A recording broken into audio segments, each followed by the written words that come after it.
Hello friends, வணக்கம். Welcome to Char Fashion. இன்னைக்கு நம்ம சேனல்ல பார்ட் 3 வீடியோ தான் பார்க்க போறோம். இதுக்கு முன்னாடி பார்ட் 1, பார்ட் 2 வீடியோ அப்டேட் பண்ணியிருக்கேன். பார்க்காதவங்க கீழே டிஸ்கிரிப்ஷன்ல தரேன், செக் பண்ணி பாருங்க. சிங்கப்பூர்ல இருந்து இந்தியா போறதுக்கு ஃப்ளைட் டிராவல் எப்படி இருக்கு, என்னென்ன ப்ராசஸ் அப்படிங்கிறத கண்டினியூஸா நான் வீடியோ போட்டுட்டு இருக்கேன். இப்போ செக்கிங்லாம் முடிச்சு நம்ம ஃப்ளைட்டுக்குள்ள என்டர் ஆகிறோம். ஏர் ஹோஸ்டஸ் ஒருத்தர் நின்றுட்டு வெல்கம் இல்லைன்னா குட் மார்னிங் அந்த மாதிரி நம்மளை வந்து வெல்கம் பண்ணி விஷ் பண்ணுவாங்க. நம்ம என்டர் ஆகிற இந்த பிளேஸில் தான் ஏர் ஹோஸ்டஸ் வந்து ஸ்டே பண்ணுவாங்க. நம்ம ஃப்ளைட்டு ட்ராவல் அப்போ இந்த பிளேஸில் தான் ஃபுட்டு, வாட்டர் பாட்டில் எல்லாமே வச்சுருப்பாங்க. லெஃப்ட் சைடு டாய்லெட் இருக்கும், அதை தாண்டி பைலட் இருப்பாங்க. பைலட் இருக்க ஏரியா டோரு க்ளோஸ் பண்ணி இருக்கும். I think Trichy to Singapore வரும்போது டோர் ஓப்பனாக இருந்ததுன்னு நினைக்கிறேன். வீடியோ எடுத்திருக்கேன், அப்டேட் பண்ணுறேன். நம்ம எடுத்துகிட்டு வந்த ஹேண்ட் லக்கேஜை நம்ம சீட்டுக்கு மேலே இந்த மாதிரி கேபின் இருக்கும், அதில் வச்சிடணும். கையில் நம்ம சீட்டுக்கு பக்கத்தில் ஹேண்ட்பேக் மட்டும் வச்சுக்கலாம். நமக்கு புக் பண்ணது செகண்ட் சீட்டு, விண்டோ சீட்டு. நம்ம ஃப்ளைட்டு டிக்கெட் புக் பண்ணும்போதே நமக்கு சீட்டு வேணும் அப்படின்னா நம்ம புக் பண்ணிக்கணும். அதுக்கு பே பண்ணி தான் நம்ம புக் பண்ணணும். நம்ம எப்போதுமே ட்ராவல் பண்ணும்போது பசங்களோடு வரும்போது நமக்கு வந்து விண்டோ சீட்டு கிடைக்காது. இந்த மாதிரி தனியாக போகும்போது மட்டும்தான் விண்டோ சீட்டு கிடைக்கும். அது ஒரு சந்தோஷம் தானே, தனி சந்தோஷம். நம்ம சின்ன பிள்ளைங்க ஞாபகம் தான் வருது. பஸ்ஸில் ட்ராவல் பண்ணும்போது விண்டோ சீட்டுக்கு அடிச்சுக்குவோம். இந்த மாதிரி ஒரு எக்ஸ்பீரியன்ஸ் எல்லாருக்குமே இருக்கும்னு நினைக்கிறேன். ஏரோ பிரிட்ஜு மூவ் ஆகுது பாருங்கள். இதை தான் ஜாயின் பண்ணி நம்ம நடந்து வந்து ஃப்ளைட்டுக்குள்ளே வந்தோம். இப்போ ஏரோ பிரிட்ஜை எடுத்துட்டாங்க, டோரை க்ளோஸ் பண்ணியாச்சு. ஃபஸ்ட்டு ஒருத்தர் வாய்ஸ் ஓவர் கொடுக்க ஏர் ஹோஸ்டஸ் ஆக்டிங் பண்ணுவாங்க. சேஃப்டி இன்ஸ்ட்ரக்ஷன் எப்படி என்னங்கிறது இப்போ இது காமிக்கிறது. எக்ஸிட்டு 4 சைடு இருக்குது அப்படிங்கிறத காமிக்கிறாங்க. நெக்ஸ்ட்டு பெல்ட் எப்படி போடணும் அப்படிங்கிறத சொல்லி கொடுத்துட்ருக்காங்க. ஃப்ளைட்டு டேக் ஆஃப் ஆகுது. அந்த டைம் பார்த்திங்கன்னா லைட்டாக மழை பெஞ்சுது. தரையில் தான் போயிட்டுருக்கு. கொஞ்சம் கொஞ்சமாக இப்போ ரைஸ் ஆகிட்டே இருக்குது. உங்களுக்கு பார்த்திங்கனாலே தெரியும். ஃப்ளைட்டில் ஃபஸ்ட் டைம் ட்ராவல் பண்ணும்போதெல்லாம் இந்த மாதிரி டேக் ஆஃப் ஆகும்போது ரொம்ப பயமாகவே இருந்தது. போக போக பழகிருச்சு. உங்களுக்கு இன்ச் பை இன்ச்சு நான் வீடியோ எடுத்து போடணும் அப்படின்ற ஆசையில் தான் இந்த மாதிரி நான் எடுத்திருக்கேன். எப்படி ஃப்ளைட்டு டேக் ஆஃப் ஆகுதுங்கிறது பாருங்கள். இப்போ எவ்வளோ ஹைட்டுக்கு வந்துட்டோம். நம்ம தரையில் பார்க்கும்போது எல்லாம் சின்ன சின்னதாக தெரியும். அப்புறம் இன்னும் ஹைட்டுக்கு போக போக அதுக்குமே தெரியாது. உங்களுக்கு க்ளவுடு வர ஆரம்பிச்சிடும். ஜாங்கி பீச் வழியாக தான் போகுது. ஜாங்கி பீச்சோட வீடியோலாம் நான் ஆல்ரெடி அப்டேட் பண்ணியிருக்கேன், கீழே டிஸ்கிரிப்ஷனில் தரேன், செக் பண்ணி பாருங்கள். ரொம்பவே சூப்பராக இருக்கும். இந்தியா ரீச் பண்ணிட்டோம். நம்ம எந்தெந்த ஊர் அப்படிங்கிறத நான் மேலே எழுதுகிறேன் பாருங்கள். என்னோடய ஃபோனில் வீடியோ எடுக்கும்போது அதில் என்ன சிட்டி என்னங்கிற பிளேஸ் வந்து அப்டேட் ஆகிருக்கு. அதை தான் நான் இப்போ உங்களுக்கு வந்து மேலே எழுதியிருக்கேன். நம்ம கூட்டம் தானா? என்னது இது? திருவிளையாடல் சரஸ்வதி சபதம் படத்துல வர்ற மாதிரி ஒரே பனிமூட்டமா இருக்கு. அப்படின்னா சொர்க்கத்துக்கு வந்திருக்கமா? யார் இதுங்க? நம்ம கூட்டம் தானா?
எவ்வளவு ஃபாஸ்ட்டாக லேண்ட் ஆகுதுன்னு பார்த்தீங்களா? இப்போ நம்ம பார்த்துட்ருக்கிறது ஏரோ பிரிட்ஜு. அதை எப்படி ஃப்ளைட்டோட கனெக்ட் பண்ணுறாங்க அப்படிங்கிறது தான் பார்க்க போகிறீங்க.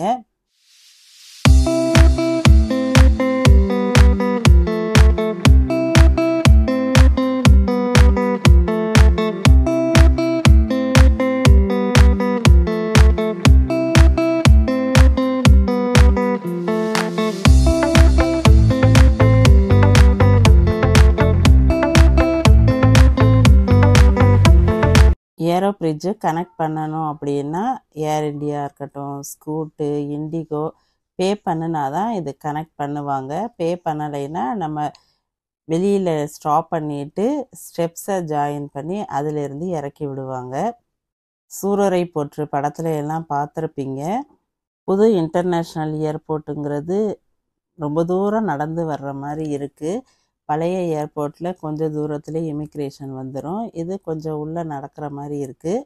சிங்கப்பூரில் எஸ்கவேட்டரில் இறங்கி வந்த உடனே இமிக்ரேஷன் இருக்கும்ல, அதே மாதிரி இங்கேயும் செட் பண்ணியிருக்காங்க. இந்த மாதிரி வீடியோ போடுறது உங்களுக்கு பிடிச்சிருந்ததுன்னா லைக் பண்ணுங்கள், சப்ஸ்கிரைப் பண்ணுங்கள், மறக்காமல் ஷேர் பண்ணுங்கள். என்னோட சேர்ந்து நீங்களும் சிங்கப்பூர் டு இந்தியா ட்ராவல் பண்ணியிருப்பீங்க, என்ஜாய் பண்ணியிருப்பீங்கன்னு நம்புகிறேன். நெக்ஸ்ட் வீடியோவில் இமிக்ரேஷன் வெளியில் போகும்போது எப்படி இருக்குது அப்படிங்கிறதெல்லாம் அப்டேட் பண்ணுறேன். கண்டினியூஸாக என்னோடய வீடியோவை மிஸ் பண்ணாமல் பாருங்கள். நம்ம சேனலுக்கு சப்போர்ட் பண்ணுங்கள்.